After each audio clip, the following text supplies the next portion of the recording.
পুরো মৌসুমে বিদেশি ফুটবলার ছাড়া খেলার মানসিকতা নিয়ে এগোচ্ছেন আবাহনীর কোচ মারুফুল হক। স্থানীয়রা এখন পর্যন্ত প্রত্যাশার চেয়ে ভালো করছে, তবে মৌসুম শেষ করার আগ পর্যন্ত সন্তুষ্ট হওয়ার কিছু দেখছেন না মারুফুল। ফুটবলাররাও কোচের সঙ্গে একমত। শিরোপা জিতে সামর্থ্যের প্রমাণ দিতে চান ইব্রাহিম বিতুলরা।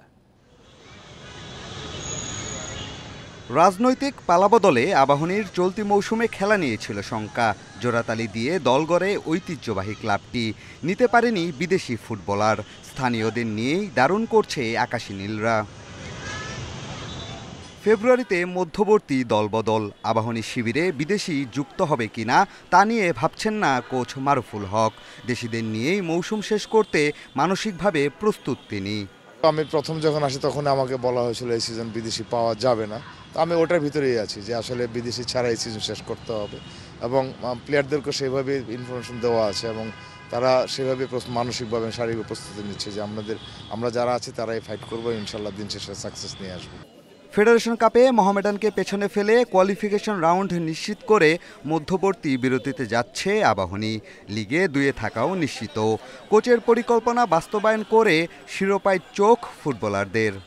আমাদের গোলই ছিল যে কোনো ম্যাচ এত ইজিলি হারবো না। আল্লাহর মতে একটা ম্যাচ হারছি, লিগে একটা গোল কনসিড করছি। আমার মনে হয় যে আমরা এখানে সারপ্রাইজ হওয়ার কিছু না। আমরা সারপ্রাইজ হইতেছি না, কিন্তু রেজাল্ট আলটিমেটলি সবাইকে সারপ্রাইজ করতেছে, যেহেতু আমরা লোকাল প্লেয়ার সবাই। আবাহনীর এখন পর্যন্ত সাফল্যে বড় ভূমিকা গোলকিপার মিতুল মারমার।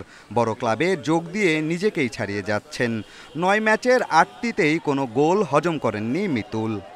আবাহনীর হয়ে যতগুলো ম্যাচ খেলেছি, আমার একটাই টার্গেট ছিল যে আমি কোনো গোল রিসিভ করব না এবং আমার জায়গা থেকে আমার 100%টুকু দিব। তো ওই হিসেবে আফসোসটা একটু থেকে গেছে। আমরা চেষ্টা করব আরও আমাদেরকে কিভাবে ইমপ্রুভ করা যায়। আর্থিক সংকট জেনেই আবাহনীতে এই মৌসুমে নাম লিখিয়েছেন অনেক ফুটবলার। তবে তাদের মনোবল চাঙ্গা রাখতে নিয়মিত বেতন দিয়ে যাচ্ছে ম্যানেজমেন্ট। পিয়াস সাহা, ইন্ডিপেন্ডেন্ট নিউজ, ঢাকা।